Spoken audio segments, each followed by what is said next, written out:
Hi, my name's Benji and welcome to Dice vs Cards.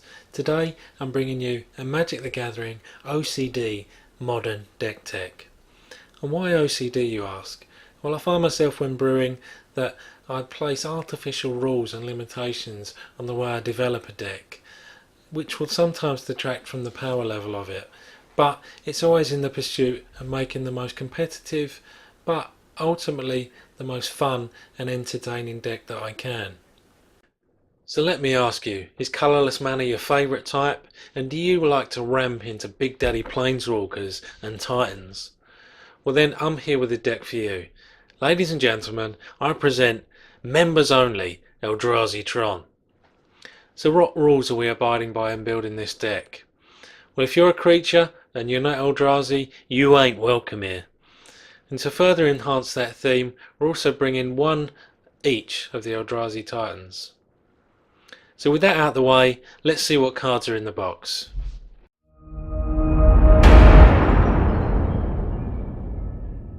So we start our creature package with a playset of Endless One.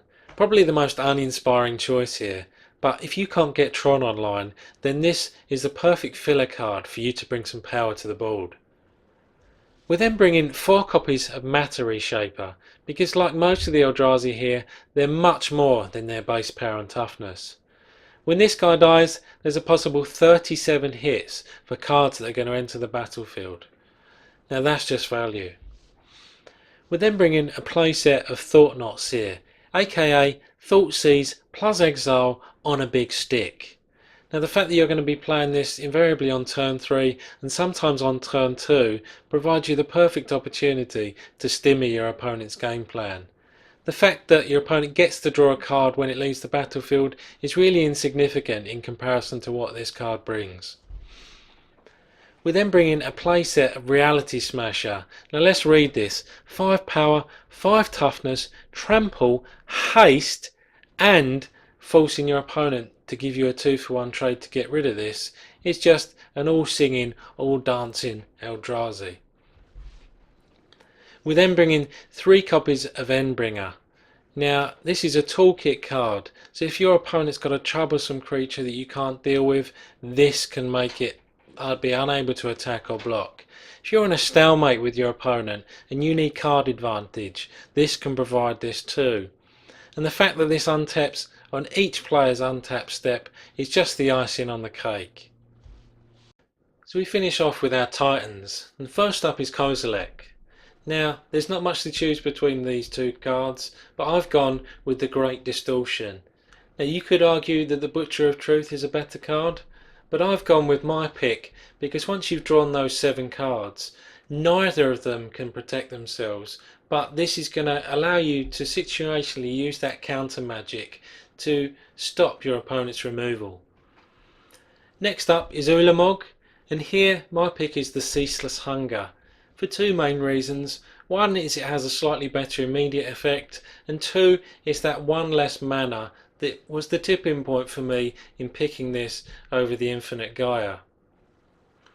Last up is Emrakul. Now the Aeon's Torn is the biggest, baddest card in all of Magic, but you can't cheat it in this deck.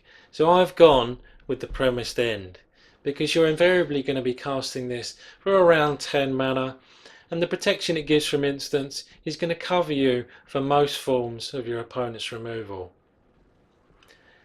So that's it for our Eldrazi. What non-creatures are we bringing?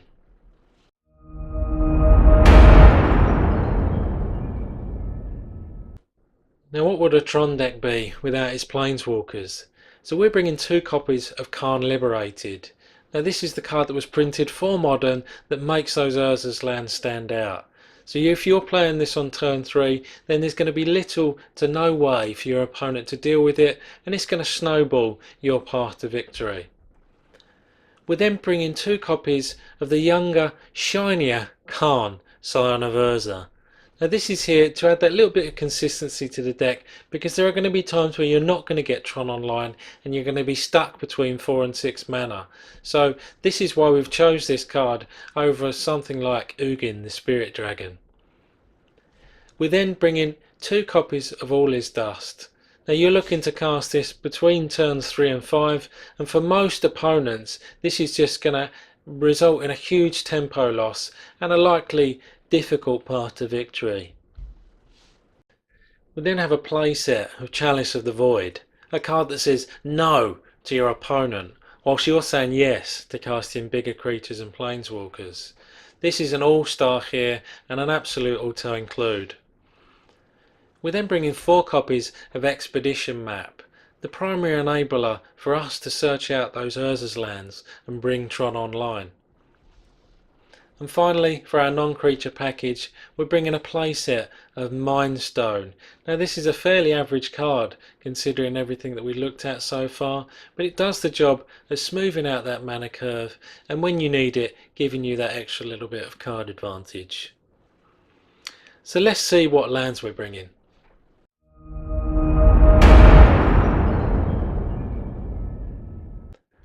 So we start off with a playset of Eldrazi Temple.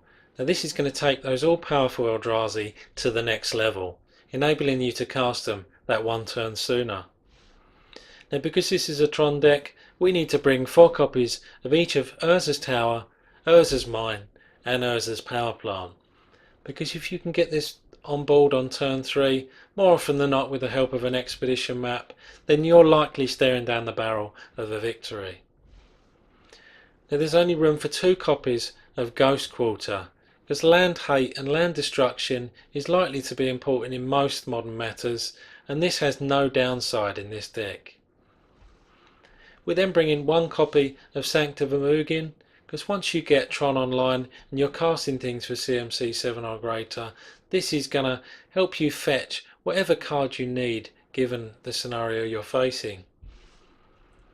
We then bring in 1 copy of Seagate Wreckage, because if you do run out of steam with this deck, then this is going to enable you to get that extra card advantage back. That leaves room for only 2 basic wastes, which should be sufficient if you're facing significant land hate and destruction. So that's it for our land package. What are we considering for our sideboard?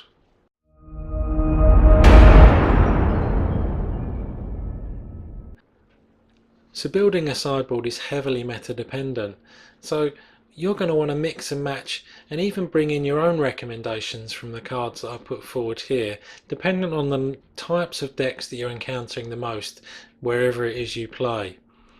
And although I'm going to display the quantities of these cards that I've put in my sideboard, I'm not going to talk about them in efforts to encourage you to vary their quantities dependent on your current meta. First up is Basilisk Collar, because if your opponent is playing larger creatures than you, or more likely you'll use it against ultra aggressive burn strategies, then this might save you that ultimate 3 or 6 life that you need to sustain.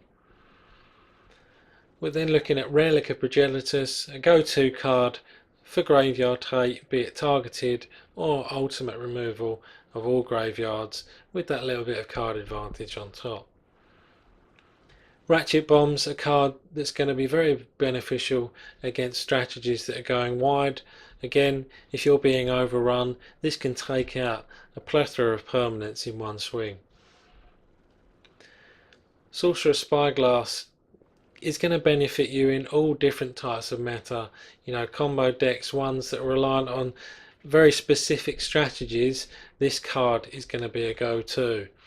And remember, although you're looking at your opponent's hand, you can name any card. So if you know your opponent's deck and you know the meta, then this is going to be a very strong pick. Warping Well is a very minor toolkit card, but one that quite often you're going to wish you had access to. So this does a number of things, creating a chump blocker, countering a particularly difficult sorcery spell, or targeting a creature with power toughness 1 or less, which does happen in modern. This is going to give you strong options if you board this in. Crucible of Worlds, obviously Tron is very susceptible to land destruction, and this helps you against that targeted land destruction. It's obviously not helping you against cards like Blood Moon, but we can't have everything. And finally, we're looking at Dismember. Now this is, if it's not going to outright remove one of your opponent's creatures, is going to set up a favourable trade for you. So there you have it, my version of an ultra themed Eldrazi Tron deck. Yes, we've sacrificed a bit of power by not making room for cards like Walking Ballista, Ugin the Spirit Dragon, Wormcoil Engine, etc. But as you'll see, this is just as fun to play. You know, not quite knowing what Titan you're going to get out on a given game adds that little bit of variety and fluff to proceedings. So every time I get this deck out, I have a great time playing it. So that's it from me. I'll see you next time.